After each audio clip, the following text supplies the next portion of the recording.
ఈరోజు మన గ్రామంలో 40 లక్షల రూపాయలతో స్వర్ణ గ్రామ సచివాలయాన్ని నిర్మించుకున్నాం. మరో 21 లక్షలతో మరి రైతు సేవా కేంద్రం నిర్మించుకున్నాం. మన గ్రామానికి సేవలు అందుబాటులోకి వచ్చినాయి. మీ అందరికీ పేరు పేరున అభినందనలు, శుభాకాంక్షలు. అలాగే ఈరోజు ఎంపీ గారి గ్రాంట్ నుండి 15 లక్షలతో త్రిపురాపురంలో కమ్యూనిటీ హాలు అక్కడ పూర్తి చేసుకుని ఈరోజు ప్రారంభించడం జరిగింది. కొత్త ఉప్పలపాడు గ్రామంలో 10 లక్షల సిసి రోడ్డు ఎస్సీ కాలనీలో ఈరోజు శంకుస్థాపన చేశాం.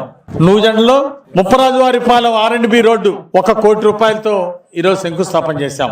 అలాగే నూజెండ్ల రింగ్ రోడ్డు 1 కోటి 10 లక్షలతోటి అక్కడ ఈరోజు శంకుస్థాపన చేయడం జరిగింది. అలాగే ఈరోజు చేసినటువంటి అభివృద్ధి కార్యక్రమాలతో పాటు 5 ఏళ్లు వైసీపీ పాలనలో ఎంఆర్ఓ ఆఫీస్ కట్టలేదండి.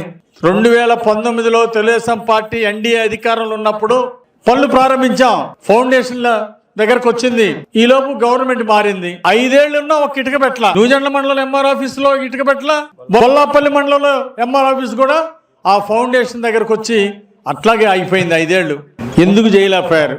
వినుకొండలో టిట్కో ఇళ్ళు 80% తెలుగుదేశం ప్రభుత్వంలో కడితే పేదలకు ఇచ్చే ఇళ్ళు 4000 ఇళ్ళు శాంక్షన్ చేపిస్తే 1200 కన్స్ట్రక్షన్ బదులే 80% అయిపోతే మిగిలిన ఇళ్ళు రద్దు చేశారు. ఈ పని మన టైంలో కట్టినటువంటి ఇళ్ళు 80% అయిపోయింది, కొన్ని 90% అయిపోయింది. అవి పూర్తి చేసి పేద ప్రజలకు ఇవ్వచ్చుగా. 5 ఏళ్ళు ఒక ఇల్లు కూడా ఎందుకు ఇవ్వలేదు? మాజీ ఎమ్మెల్యే దీనికి ఏం సమాధానం చెప్తాడు? ఒక ఎంఆర్ఓ ఆఫీస్ కట్టడం చేత కానీ దద్దమ్మలు మీరు. అలాగే టిట్కో ఇళ్ళు నిరుపేదలకి, ఇళ్ళు లేని పేదలకి తెలుగుదేశం పాలనలో నిధులు తీసుకొచ్చి మేము 90% కట్టిన ఇళ్ళు 10%, మిగిలిన 10% 5 ఏళ్లలో 60 నెలల్లో 6 ఇటుకలు పూర్తి చేయడం చేత కానీ దద్దమ్మలు మీరు. ఈ రోజు బుదరదలుతూ ఉంటారు. ఏంటి మీరు చేసే విమర్శలు? 5 ఏళ్ళు మీరు విమర్శించారు, మీ ఇష్టం వచ్చినట్టు మాట్లాడారు, ప్రజలు విన్నారు. ఒక్క అవకాశం అంటే ఒక్క అవకాశం ఇస్తే ఏం చేశారు? మీరు నమ్మి ఓట్లేసిన నట్టేట ముంచారు. 4 బిడ్డలకి ఇస్తాం అమ్మఒడి అని చెప్పేసి ఎంతమందికి ఇచ్చారు? మీరు ఒక్కళ్ళకి ఇచ్చారు. ఆ ఒక్కళ్ళకి ఎంతమందికి ఇవ్వాలా? రాష్ట్రంలో 4 లక్షల మందికి ఇవ్వాలా అమ్మఒడి. 4 లక్షల మందికి ఒక్క బిడ్డకు కూడా అందలా. జాబ్ క్యాలెండర్ అమలు చేస్తాం, లక్షల మందికి ఉద్యోగాలు అన్నారు. ఎందుకు ఇవ్వలేకపోయారు? ప్రభుత్వ టీచర్ల ఉద్యోగాలు ప్రతి సంవత్సరం ఇస్తాము, డిఎస్సి పూర్తి చేస్తాం, టీచర్లందరికీ జాబులు ఇస్తామన్నారు. ఎందుకు ఇవ్వలేదు? 5 ఏళ్లలో జగన్మోహన్ రెడ్డి ఒక ఉద్యోగం ఇవ్వడం జాతకాల. టీచర్ ఉద్యోగం ఎందుకు ఇవ్వలేకపోయాడు? ఏ ప్రభుత్వ బడిలో పేదలకు అవసరం లేదా? పేద పిల్లలు చదువుకునే స్కూల్లో టీచర్లు అవసరం లేదా అని అడుగుతున్నా.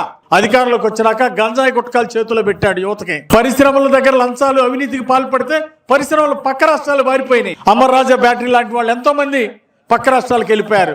ఉన్న ఉద్యోగాలు ఊడిపోయినాయి వైసీపీ పాలనలో. ఈరోజు ఎన్డీఏ పాలన వచ్చినాక 23 నెలల్లో చంద్రబాబు గారి కృషితో నారా లోకేష్ గారు దేశ విదేశాల్లో తిరిగి 23 నెలల్లో 23 లక్షల పెట్టుబడులు తీసుకొచ్చిన లోకేష్ గారికి ఒకసారి గట్టిగా చప్పట్లు కొట్టి అభినందనలు తెలియజేయాలని కోరుతున్నా. ఈ రోజు ప్రధానమంత్రి ఆశ్చర్యపోయాడు. ప్రతి రాష్ట్రంలో ముఖ్యమంత్రులు ఆంధ్రప్రదేశ్ వైపు చూస్తున్నారు.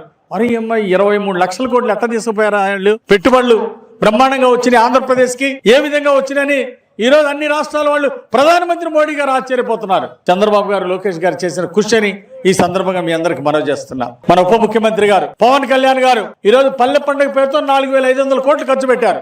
గతంలో చూసే వైసీపీ పాలనలో కల్వట్టు, కొన్ని గ్రామాల్లో కల్వట్టు కట్టడం చేతకాల వైసీపీ పాలనలో. కనీసం పోనీ ఎక్కడైనా సిమెంట్ రోడ్డేశారా? అది లేదు. మరి ఈరోజు పవన్ కళ్యాణ్ గారు ఉప ముఖ్యమంత్రి గారు గ్రామాన ఈరోజు సిమెంట్ రోడ్డు ఇచ్చారు. 4500 కోట్లు ఖర్చు పెట్టారు.